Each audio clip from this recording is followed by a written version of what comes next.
It started. Yeah. As a convener, I welcome all of you present online today.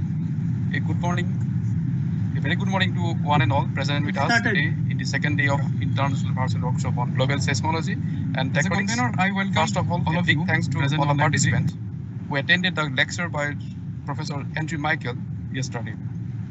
Let's brace ourselves for another riveting session of knowledge sharing and integration today by Dr. Walter D. Mooney from USGS, who is going to deliver a talk on tectonics and seismicity of Indonesia and Southeast Asia. But before going to his talk, may I request our session chairperson, Professor J.R. Kyle, to speak a few words. Over to J.R. Kyle, sir. It's my great privilege and pleasure to say a few words or to make some remarks about Professor Walter Mooney of USGS.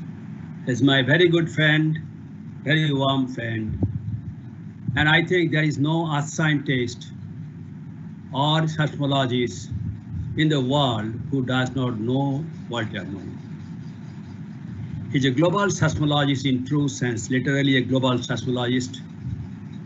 Any earthquakes in the world, big earthquakes in any country or any island, I think he is there to investigate. Dr. Walter Mooney is not only known as a global seismologist, but he is, I think, most warm person, most lively person, most jovial person in our community, in earth science community. I had a chance to visit USGS on his warm invitation in 2007, immediately after my retirement from GSI, Geological Survey of India. Walter told me, now you are a free bird, you come to USGS. Every day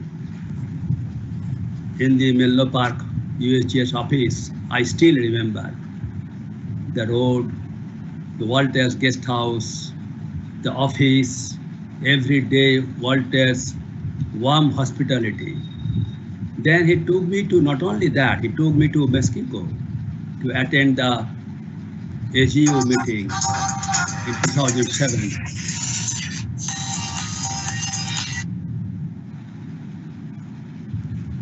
And he fully sponsored me to attend this meeting. And it was a wonderful time where we also met Professor Talwani, Professor S.K. Singh and all. It's very sad that Mrs. Talwani is no more. We also had a good time with her in this Acapulco, Mexico conference. So Walter is my most warm friend, and he is the person, the great seismologist who wrote preface of my book. When I told Walter, why don't you write a preface for my book? Within almost 24 hours, he got me the preface draft. It was fantastic. If you have all read my book on seismology and seismotectonics of South Asia, then you might have read Walter's preface. So he is my most warm friend, my most respected friend. My all regards to Professor Walter Mooney, and we will today listen to him, his great experience, large experience, vast experience in seismology, and in particular Indonesian seismicity and seismotectonics, which is very much connected with the Northeast India region subduction tectonics. Walter Mooney, thank you so much. We are very so pleased, so happy to have you here in this workshop today morning. Thank you so much. Please. May I request, thank you, sir. May I request our co-session chairperson, Dr. Saurabh Barua, to say a few words. About to Dr. Saurabh Barua, sir. Yeah, I have just heard Professor Kayal.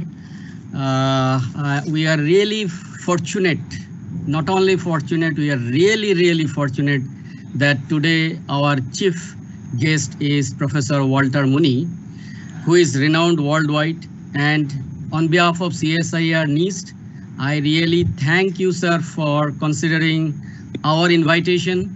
And we are really overwhelmed by your presence. We are eagerly waiting to hear you in this session, sir. That's all from my side, Professor Walter Mooney.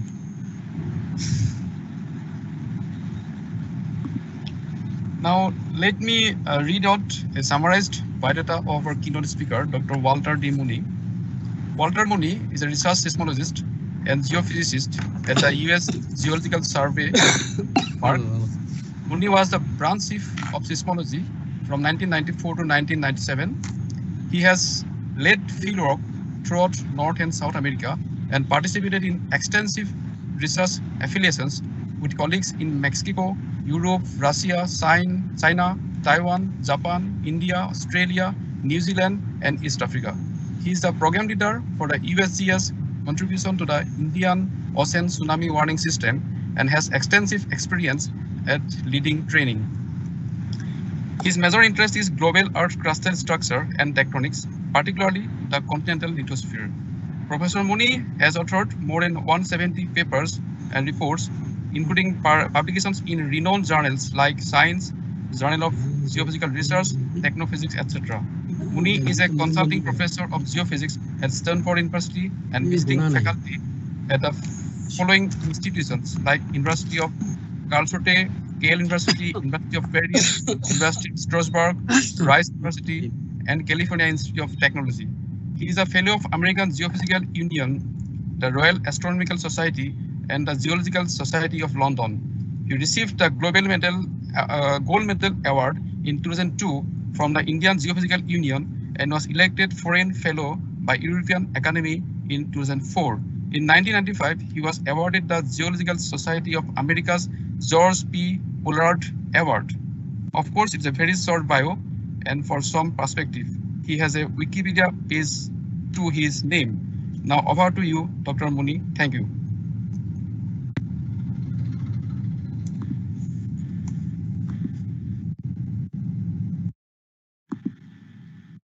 Okay, well, thank you very much for your warm welcome, and I will try to bring up my screen, my slides.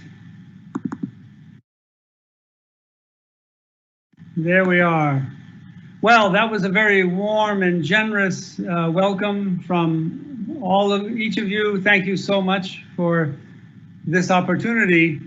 And the only reason I have had any amount of success, whatever success I've had, it's because of my colleagues like those who just spoke and the other many people worldwide who have been so generous in sharing their knowledge and experience with me. So thank you all for that. This is a great symposium. I understand it's 12 days. And as you know, my topic is on the tectonics and seismicity of Indonesia in the South Asian region. So thank you all who have worked so hard to make this virtual seminar, virtual workshop a success.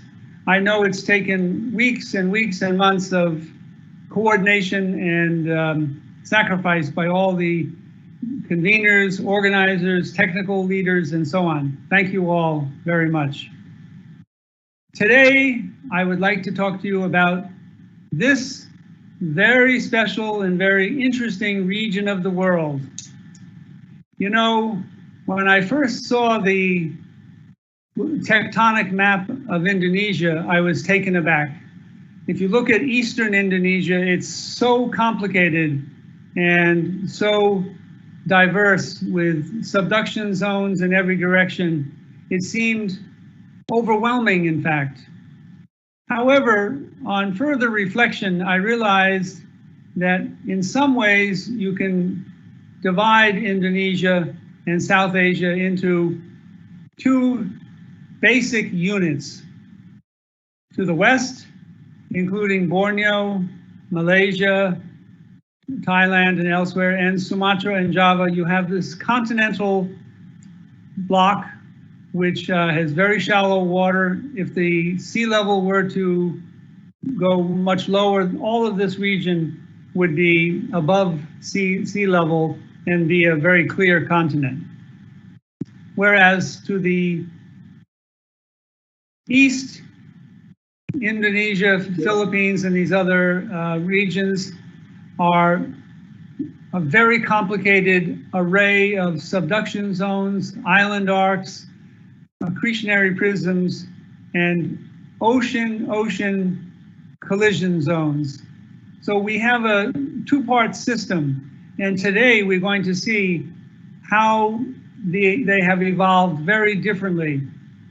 The purpose of today's talk is to talk about the evolution and present structure of the region, and I'll also talk about the hazards that are well known. Oceans and continents. Oceanic crust is about 12 kilometers thick and is found beneath about 4 to 5 kilometers of water. There's a transition zone from ocean to continent about 100 kilometers wide, and we'll look at that transition today as it's seen in Indonesia. Continental crust has an average thickness of about 40 kilometers and is made of at least 3 layers. Here I identify them as upper, middle, and lower crust, with increasing velocity and density as you go down through the crust. Now this is going to turn out to be a very critical aspect of the evolution of Indonesia. So how do we discern, how do we learn how this complicated region has evolved? Well, one method is to look at the seafloor magnetic anomalies which are presently available in the Philippine Sea, in the Indian Ocean, and elsewhere, and to run the tape recorder backward to reconstruct. So we won't go back that far in time, but we'll go back at least to when India was part of Africa and Australia, located several thousand kilometers away from South Asia. There was subduction in the proto-South Asia, and already we had the existence of the blocks that would become today Sumatra, Burma, Thailand, Vietnam, and the Tibetan Plateau. As you know, beginning at about 110 million years ago, India broke off from Africa and Australia and began its journey to the north. There is good evidence, because of the presence of magmatic rocks, that there actually were 2 subduction zones, one subduction zone in the ocean and one located at the southern margin. By 70 million years, India has moved much further north and is beginning to approach the southern margin of Asia. And we still have no sign of eastern Indonesia, completely absent. So the ancient portion of Indonesia is all to the west, including Borneo, Java, Sumatra, and this region. We also have no South China Sea, no Celebes Sea. These will all develop very rapidly. At 45 million years, finally, the collision of India, the continent collision, replacing the subduction of oceanic crust, and the beginning of the development of the Philippines and Indonesia. And we can see that with a larger blow-up of our study area. Already we have a 2-part system. Beneath Java, Borneo, and Sumatra, the Indian-Australian ocean crust is subducting beneath this continental margin. However, in eastern Indonesia, we have multiple subduction zones facing each other. So we have double subduction, and in the interior, in the Celebes Sea and Philippine Sea, We have seafloor spreading going on. Quite an active region. We only have traces of the island arcs and accretionary prisms that will later become eastern Indonesia and the Philippines. Only small fragments of those have been born. By 30 million years, we have quite a development happening in eastern Indonesia. The proto-South China Sea has begun, caused by spreading, as you can see in that region. The Philippine Sea has grown tremendously, and a dual subduction system is still operating.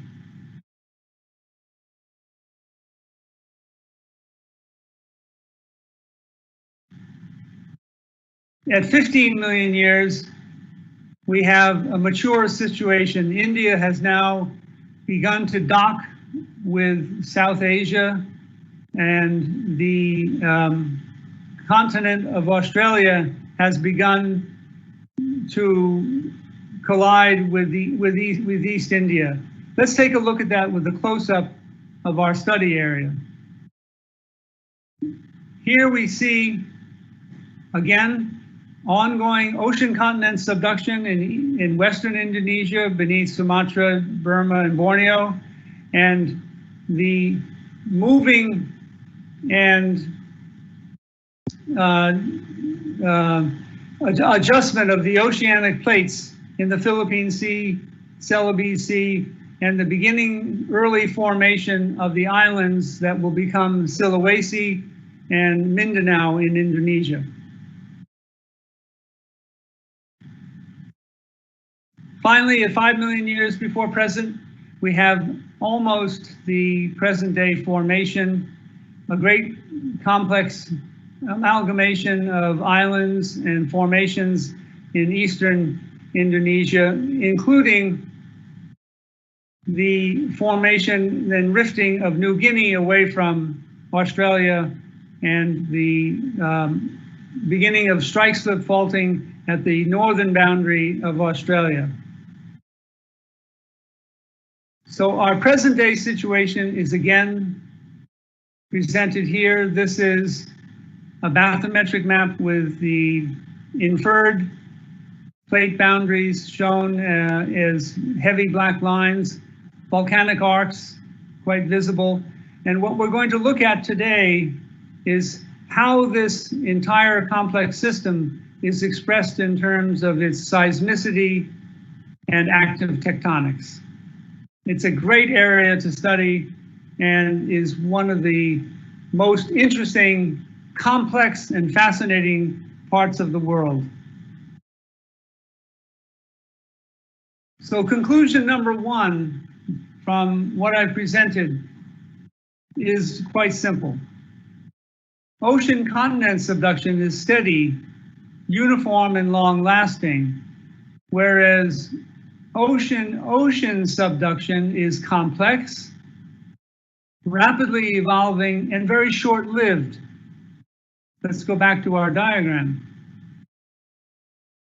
The entire subduction system in eastern Indonesia and the Philippines is very short-lived, small subduction systems, transient, constantly changing. I do have a request on my screen. Allow that. Maybe I should read what this says. No. Okay, I'll ignore that. There's a message on my screen. I will ignore it unless I get something urgent from someone. So returning. So you can see this very complicated geometry of subduction zones, sometimes double subduction zones, strike slip faulting. All of this, as I said here, is complex, rapidly evolving, and short-lived.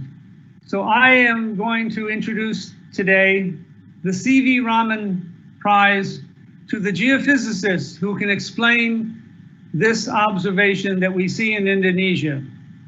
The prize is for someone who can tell us why ocean subduction is more complex, shorter lived than ocean continent subduction. We need a complete theory in terms of math, physics, and geophysics for understanding the evolution of oceanic subduction systems as compared to the very stable and long-lived system that we see beneath continents. So I'm calling this the C.V. Raman Prize, and we hope that someone will step up to solve this problem in terms of mathematics, physics, and geophysics. So let's look at the seismicity of the region. Indonesia is a seismologist's dream because it has some of the highest seismicity rate that you can find anywhere on Earth. This is the last 5 years, so it does not include the great Andaman earthquake, 2004. And you can see the pattern of seismicity. Abundant shallow seismicity shown in blue, and spread throughout Indonesia, even some deep seismicity in red going down to almost 700 kilometers, and we'll look at that. If you look at 20 years of seismicity, Indonesia is really, really busy, and enormous amount of activity with lack of seismicity and a stable continental crust in this whole region of Malaysia, Borneo, and the northern part of Sumatra. Basically an interplate region that is surrounded by a very active region. All of the maps that I'm showing you today were made by my students and I. They're based on data available from the US Geological Survey National Earthquake Information Center.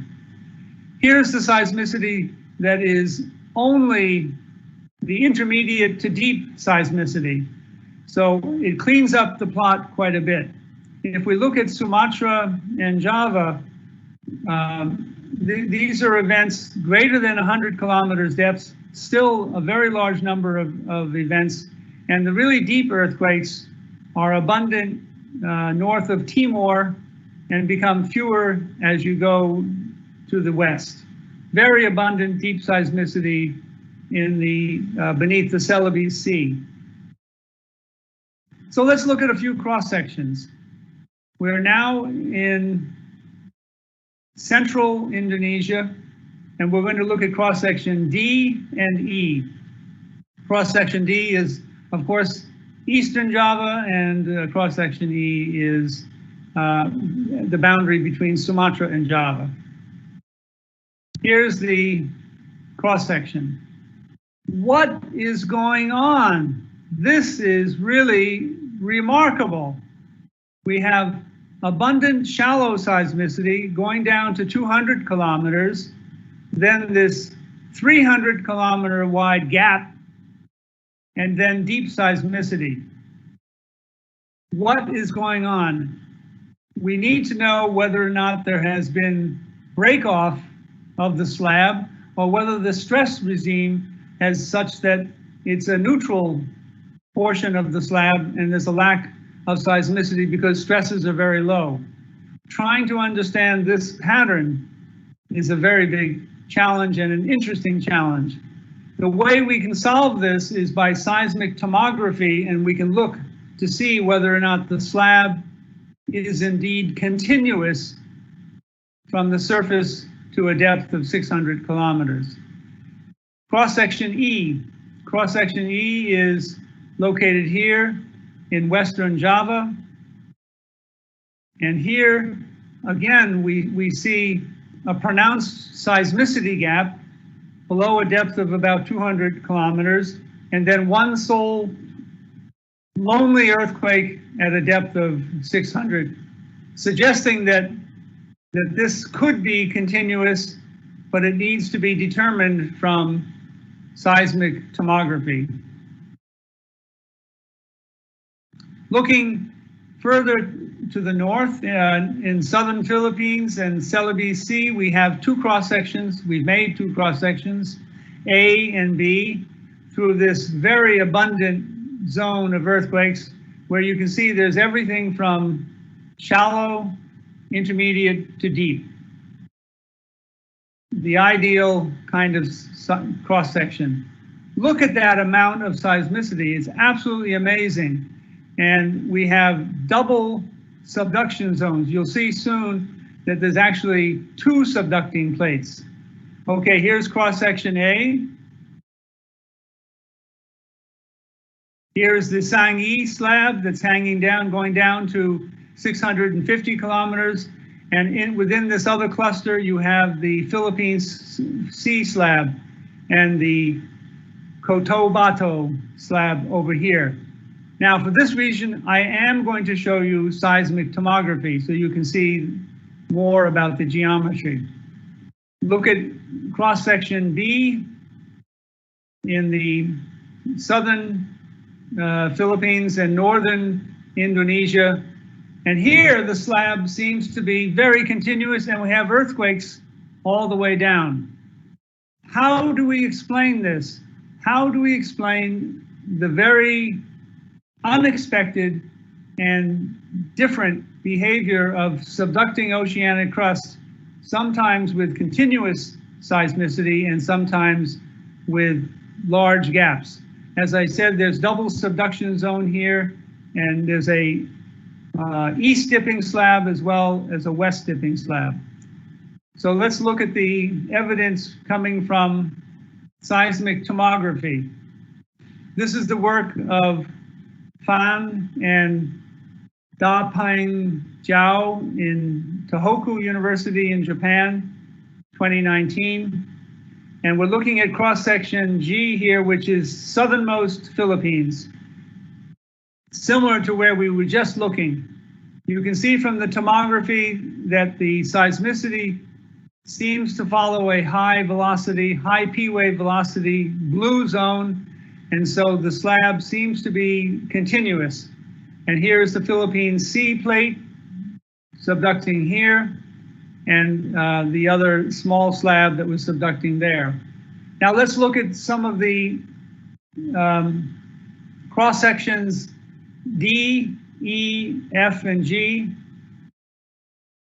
We're not going to look at all of them, but we're looking at D, E, F, and G. These are shown here and here. Look how mobile the oceanic slab is. It seems to subduct, perhaps break off, go into the mantle transition zone between 410 and 660, and sit there for some time. Of course, it cannot stay there forever. Eventually, it will sink into the deeper mantle. So the geometry of the subducting plates is very vivid and diverse, with great curvature and complexity, and in some places evidence for slab breakoff. Finally, the Banda Sea seismicity. The Banda Sea is located in eastern Indonesia. Here's the island of Timor. Australia is here, and we're doing cross-section C, C prime, that includes deep seismicity. And it seems that we can see evidence for the Indian-Australian plate subducting beneath the Banda Sea and actually folding and turning at in the mantle transition zone, coming down and bending, as you can see here. Tremendously interesting. I will not dwell much on the focal mechanisms because it's a long, complex subject worthy of a lecture by itself. But let's just remember what these beach balls refer to. These are the lower hemisphere diagrams showing for a strike slip fault. We have the 4 quadrants. For a thrust fault, this kind of diagram with the hanging wall sliding, being pushed up, and for the thrust fault, the normal fault, the hanging wall subsiding. So you get the tension axis in the center of the beach ball, and here the compression in the center. So if you look at the deep interslab events at 582 kilometer depth beneath Sumatra, it's a normal fault. Normal faulting within the plate. In Java at a depth of 280, it's a thrust fault. Thrust faulting in the plate. And in the Banda Sea, again, we're back to a strong component of normal faulting. Very difficult to understand the reason that we get these normal faulting mechanisms at a depth of nearly 600 kilometers into the Earth. But they're telling us about the deformation of the slab at those depths. Here's the Sumatran event, the 7.3 at 582 kilometers depth, that's showing the normal faulting. Thrust faulting here in this Java event, and you can see these other ones. The focal mechanisms, of course, out by the trench, show the thrust mechanisms that you would expect for underthrusting of the oceanic crust beneath the active continental margin. So if we look at the number of earthquakes per year versus depth for these subduction systems, we get a very interesting pattern. Green is Sumatra. We get earthquakes to 200 kilometers, then nothing. For the overall Indonesian region, the number of earthquakes per year steadily declines to a depth of about 400 kilometers. Then it shows some increase at the upper 400 kilometer boundary, then a decrease, an increase within the mantle transition zone, and finally an abrupt decrease. What is the physics behind this phenomenon? Why do the number of earthquakes undergo a linear decrease to a depth of about 350 kilometers, followed by an increase? This is the challenge. So now I'm introducing the Chandra Shankar Prize to anyone who can explain this diagram using scientific evidence. We need an explanation for the behavior of earthquakes in active subduction systems,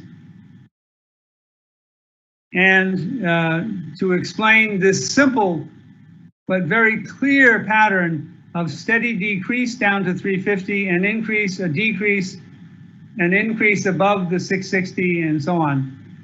It seems, some people suggest, that the cause and the mechanism of the earthquakes are quite different for different depths within the mantle. So maybe that's part of the answer.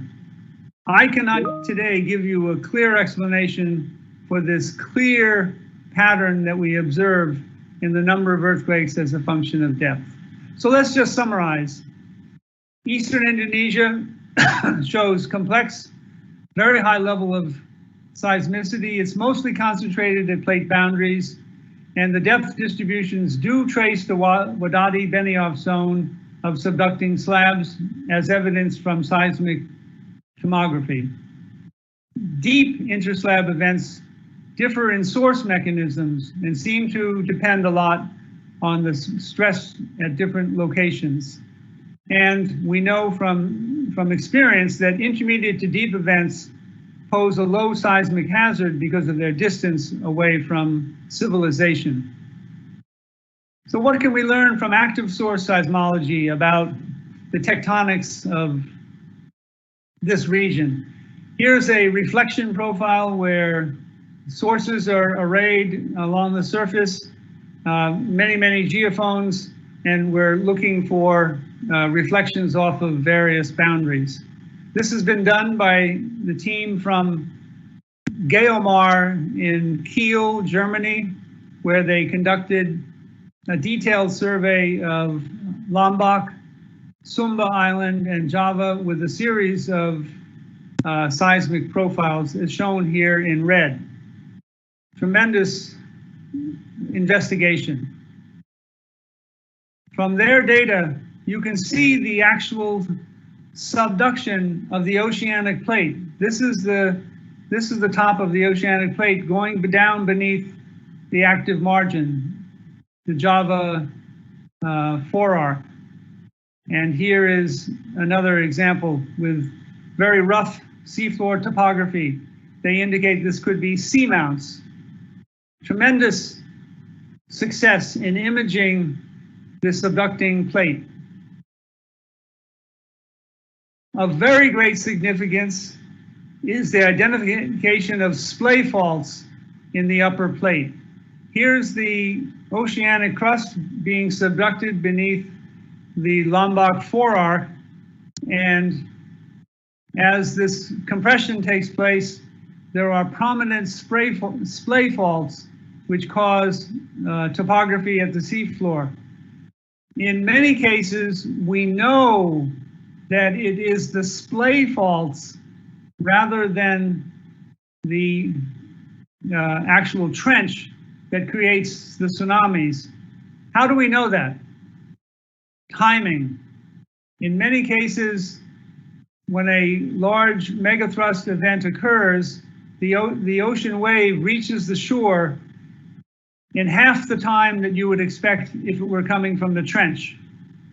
The reason is that this is coming off of motion at the seafloor on splay faults, and they are much closer to shore, much more effective in producing tsunamis, and they arrived much earlier.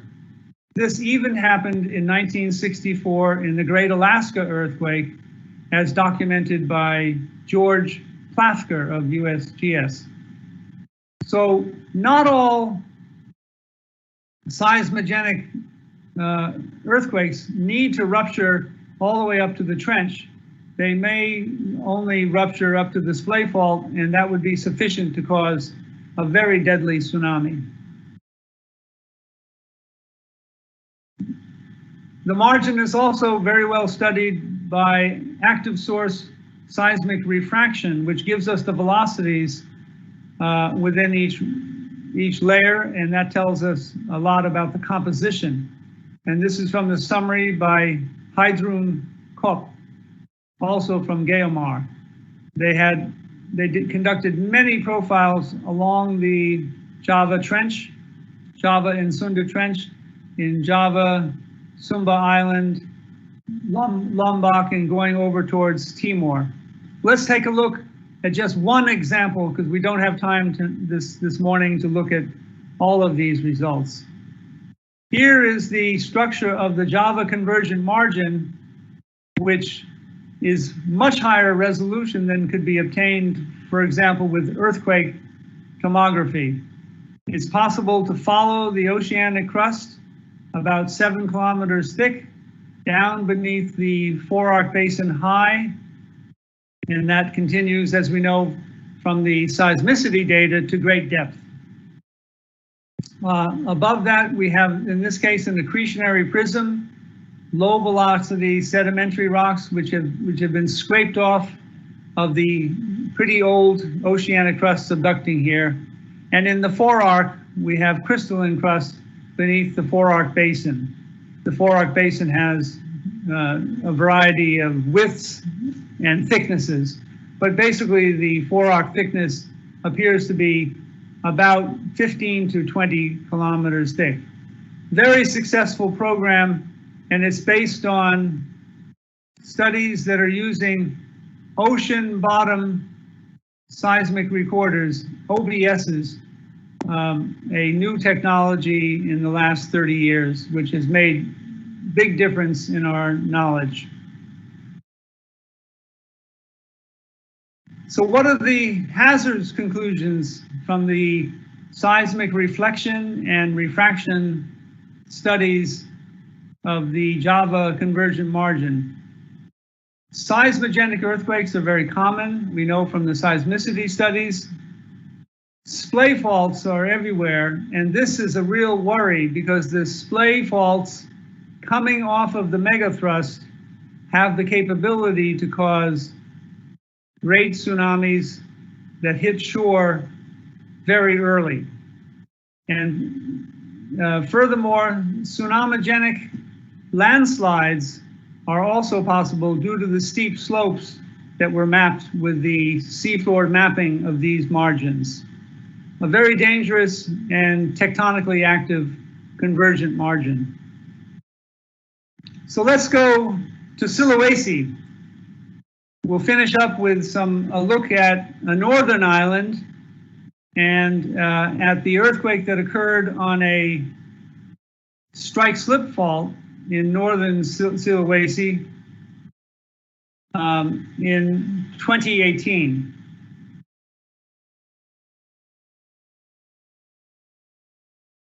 There have been, in the last 20 years, almost one tsunamigenic earthquake per year in eastern Indonesia. And some of the famous ones, the 7.4, located north of Sulawesi, the West Papua New Guinea event, and then various events that occurred near Timor and the Banda Sea. These are characterized by low-angle subduction faulting. However, the earthquake that I'm about to tell you about occurred on land and was a strike-slip fault. So the study area is here with the beach ball. The beach ball is shown here, and we're now in northern Sulawesi, and the event occurred on land. The epicenter was on land, September 28, 2018, magnitude 7.5, with a left lateral motion, passing beneath Palu Bay and then coming back on shore at Palu City. Huge waves were generated, huge tsunami waves. Maximum tsunami inundation was 469 meters, and the wave heights ranged from 2 to 9 meters. Devastatingly large tsunami waves that came within minutes from a strike-slip fault. Here is an example of the beach. Everything just completely wiped away from the beach. Talisi Beach is in northern part of Palu. Of course, I went to this study area soon after the earthquake and tsunami to see it with my own eyes. Almost nothing left on the beaches. Now, if I were running a tsunami warning center, and I did my seismology well, and I determined from the focal mechanism that I had an earthquake with an epicenter on land, and it was a strike-slip earthquake, I probably would not issue a very strong tsunami warning because it wasn't an offshore event and it didn't have a thrust mechanism at a subduction zone. And yet, you can see the effect of this earthquake. About 3,000 people died from the earthquake, ground shaking, the tsunami, and liquefaction. So the Tagore Prize that I am offering, anyone who can explain how a strike-slip fault on land can create a devastating tsunami with 9 meters of run-up height. How do you explain this kind of phenomenon? So this is the third and last challenge prize for tonight's lecture. Of course, one idea is that there's some kind of geometry on the seafloor, and that this geometry, this fault displacement, displaces some of the water. And of course, it could be some slumping in the bay accompanied by this earthquake. But this all needs to be verified, checked, quantified, and confirmed in terms of timing and amplitude of the wave. Liquefaction. Liquefaction refers to the liquefying of soft soil caused by the overpressuring of the pore fluid, and it causes the soil to lose all of its strengths. And this happened during this earthquake. This strike slip earthquake had a very high amount of motion here in the city. The epicenter was 80 kilometers to the north, but the finite fault solutions shows about 6 meters of slip next to the city. And the effect of that, I think many of you have seen videos where houses are floating like boats on a river as the landslide moves. This is the Balarora landslide. This is before and after. You can see the area that's been affected.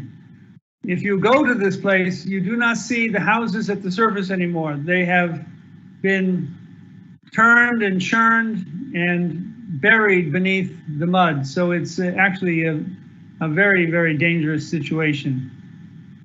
The tsunami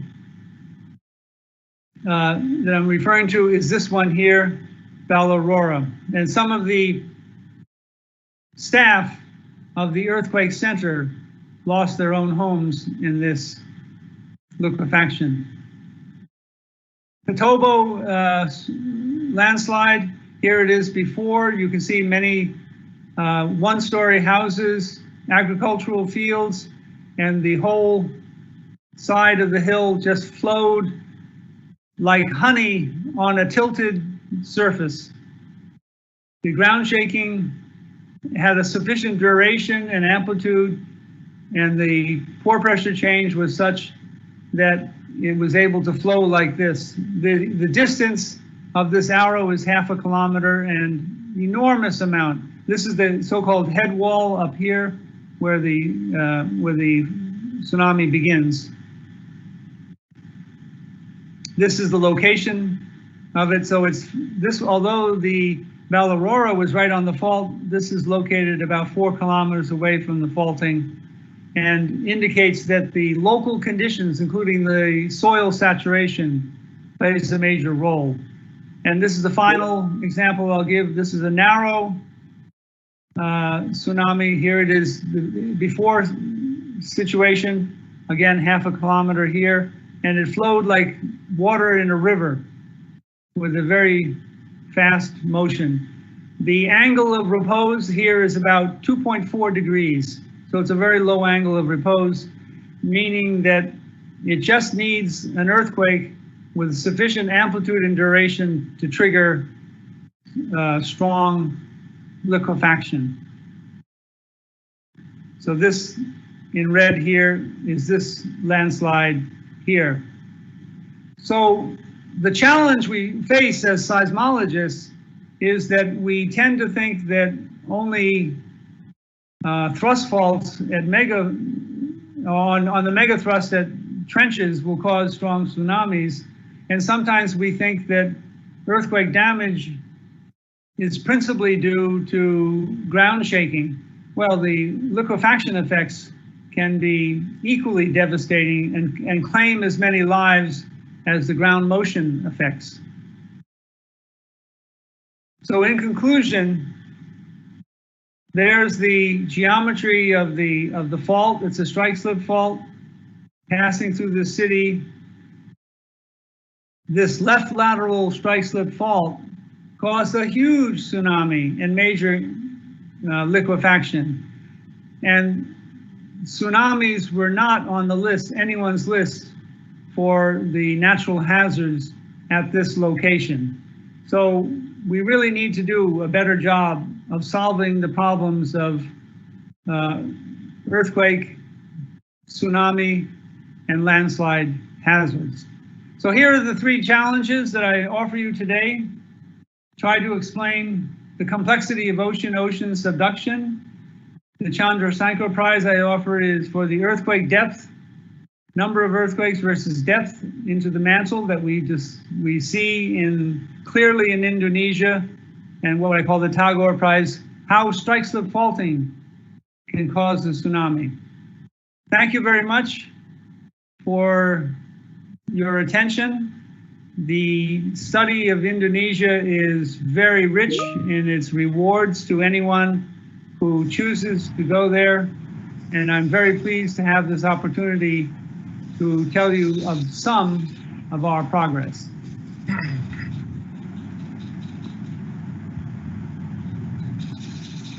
Yes. So thank you very much for your very nice and elaborate talk. Now may I request Professor J.R. Kyle say a few words. Yes. Walter, I think no words. You have overwhelmed us with a fantastic presentation and fantastic problems too. I had the opportunity to work with you for about a decade under the USGS UNESCO umbrella, and we were working on South Asia seismic analysis. Yeah. And I have observed you, how meticulous you are, how, what is your insight in tackling the, any seismological problems. So no wonder, I'm not surprised that you have come with this really some practical seismological problem in Indonesia. We did not or could not do much during our USGS UNESCO time in early 2000 for about a decade. But now you have done a tremendous job with the recent data in Indonesia, and because your data is only for last 20 years that you have handled, and they are all precise data, so there is no point of thinking how good locations, how good depth are your data.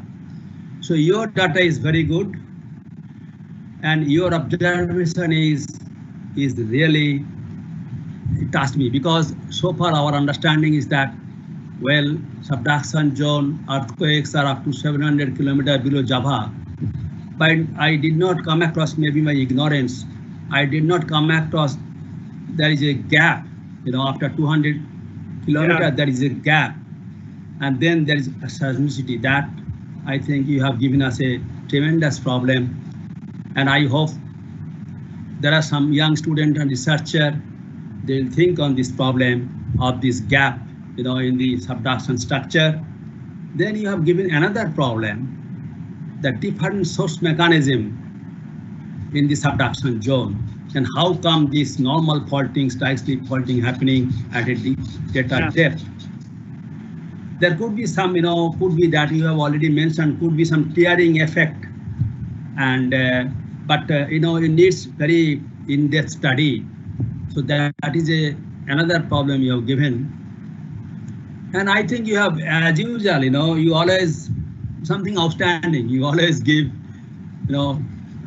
very outstanding problem and outstanding lectures. Then you have said that strike slip faulting on land generated tsunami. We never heard of it. Strike slip faulting in sea, in the trench, even does not create tsunami, and strike slip faulting on the land generated tsunami. So that is really another great I think, problem you posed and offer 3 fellowship or whatever for 3 problems. And I know many students come to USGS from all over the world to do research under your guidance. So I hope there are some young scientists, some young students who can take up these problems, because you have already given the problem. They don't have to search the problem. A PhD student, or a postdoctoral student, they try to, find the problem and propose the problem for a fellowship. But now you have given the problem and you have given the fellowship, offered the fellowship. I think it is fantastic, Walter. You are always fantastic. So even on the virtual workshop, you are fantastic. Thank you so much for your fantastic lecture. We have been educated, we have been delighted. Thank you so much. I think now you have to face some few questions from the audience. Yeah. Yeah. Thank you, sir. Thank you, sir. May I request Ms. Antara for question and answer session, please. Ms. Antara, about you. So first of all, I would like to thank you for your informative presentation. Sir, there are lots of query in the Q&A section. So, sir, may we proceed for those questions? Yes, let's go forward. So, may we proceed for those question and answer section? Yes. Go ahead. So, first question is from Dipjyoti Goswami. The question is that, does the seismic gap zone in the DD rest east of Java and EE rest boundary between Sumatra and Java line indicates a locked zone or a zone with aseismic creeping? Is this a potential zone for future mega earthquake? So the question is if I can answer the cause of the gap in the seismicity in eastern Java and Sumatra. At this point, I can only recommend that we undertake seismic tomography study to see whether or not the slab is continuous or whether it's a broken slab. Today, the answer is we don't know what is the cause. It's an open question. So thank you, sir. So next one is from Dr. D.K. Yadav. So the question is, what is the double subduction and why P-axis falls in dilatation quadrants and T-axis falls in compressional quadrants? So what happens in some cases is a ocean basin will have a subduction zone pointing to the west on one side, on the western side, and another subduction zone directed towards the east. And if it undergoes compression, the ocean crust becomes smaller until the ocean basin disappears.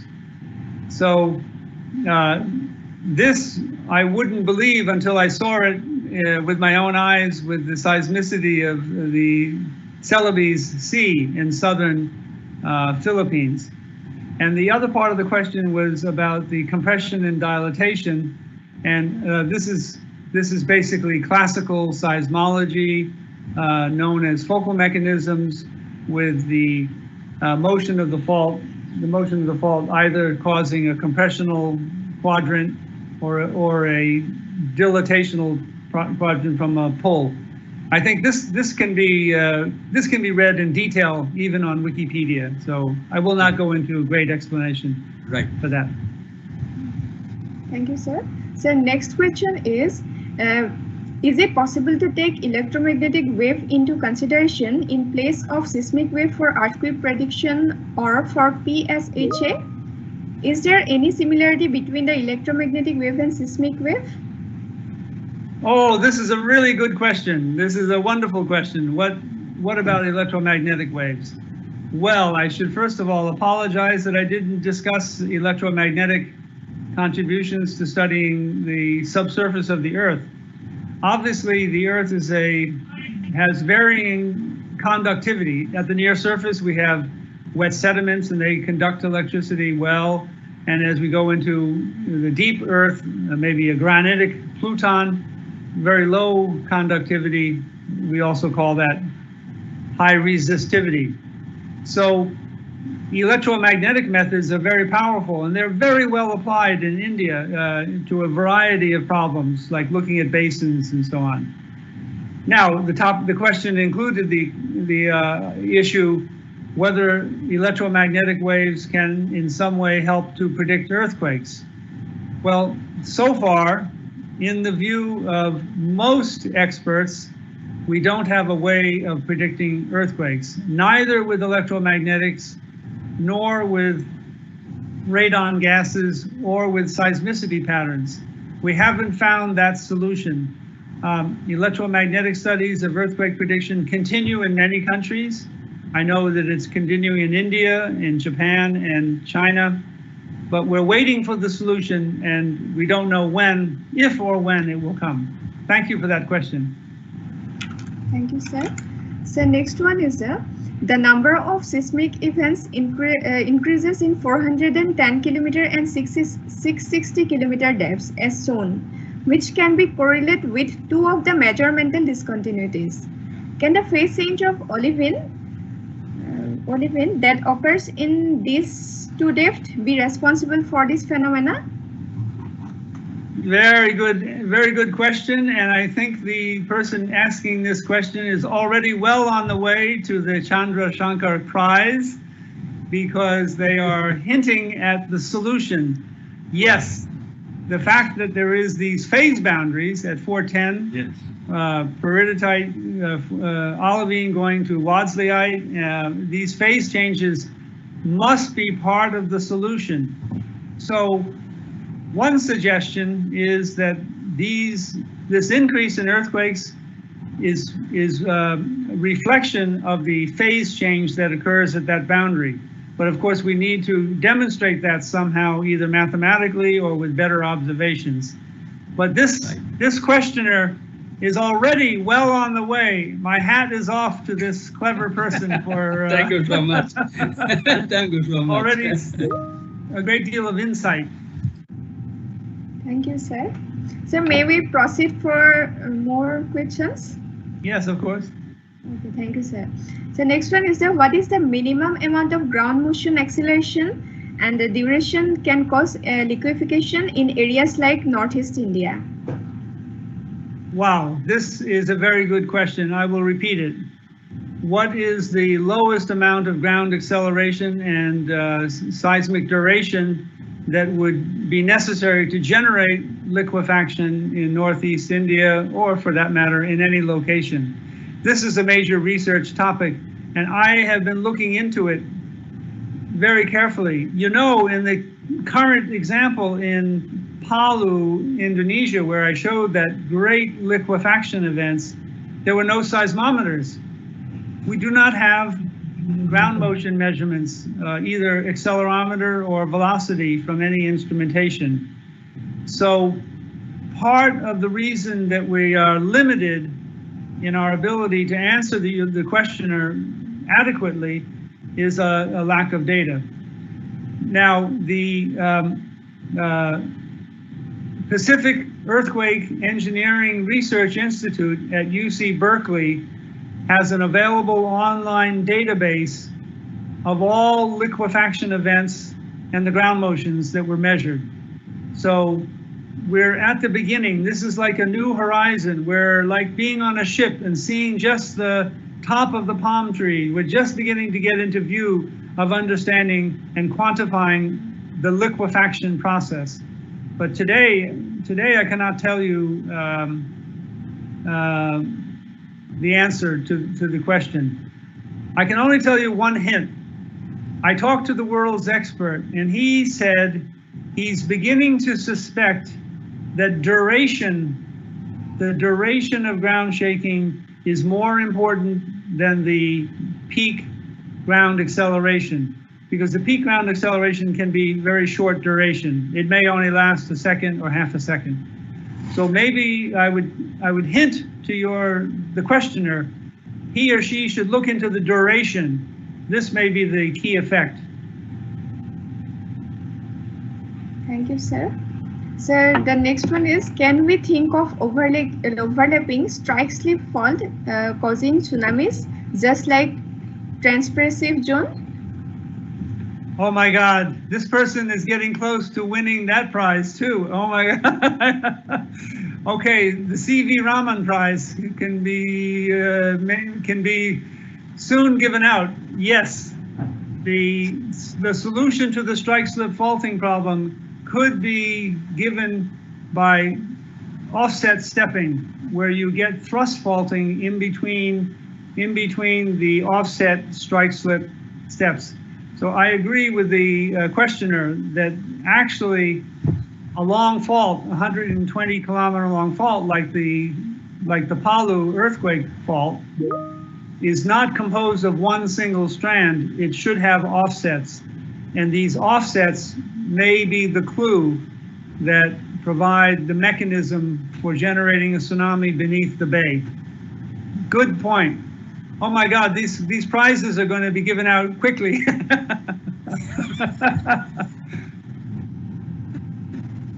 Thank you, sir. Next one is from Januka. The question is, Yes.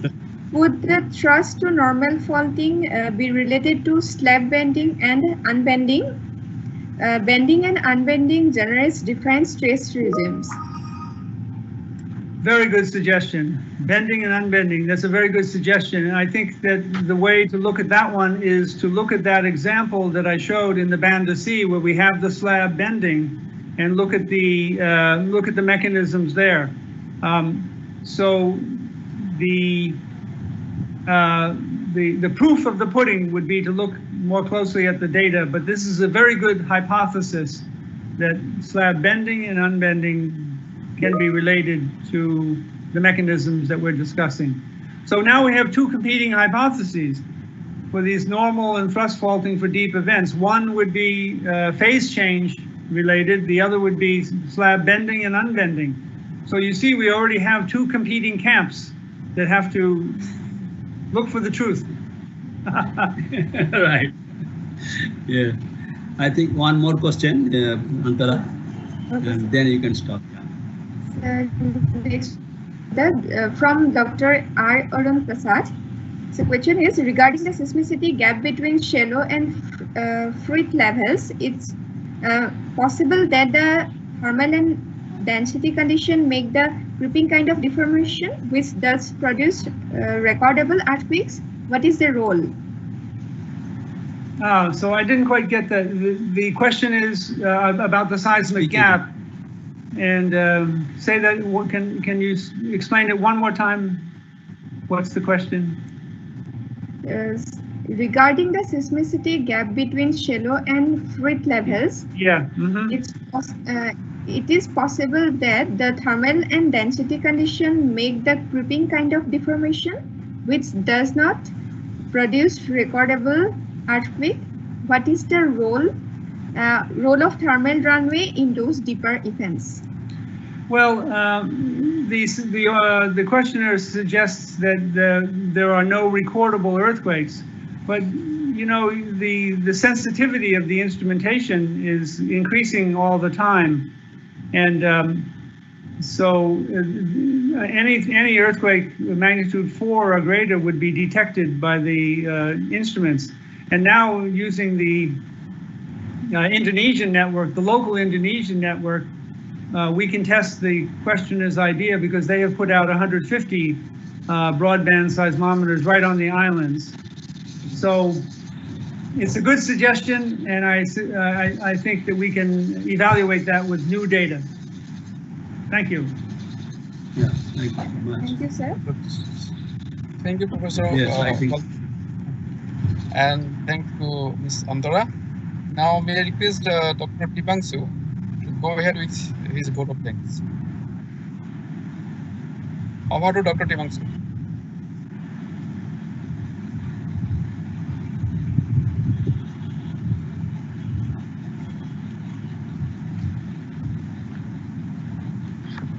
So a very warm good morning. I, on behalf of CSI and East and IBW GST 2020 entire family, would like to convey you my sincere thank you for sparing us your precious time. Sir, your lecture has imparted us with momentous knowledge, pattern about the tectonics and seismicity of Southeast Indonesia and Southeast Asia. So once again, I convey you my sincere thank you. I would also like to thank Director CSI and East for being supportive throughout the entire program so that it can be a success. I would also like to thank Dr. Professor J.R. Kyle sir and Dr. Saurabh Barua sir for the substantial support towards this workshop. I would also like to thank Dr. Santanu Barua sir for his imperative initiative to unite the entire worldwide scientific community in a single platform. Last but not the least, I'd like to thank all the members and participants of IBW GST 2020. A very warm namaste to everyone. Thank you. Thank you. Thank you. Thank you. Thank you. Wonderful. Thank you, Walter. Okay. Thank you so much. Thank you. See you again. Great. Good. Bye-bye. Thank you all. Bye. Bye. Namaste.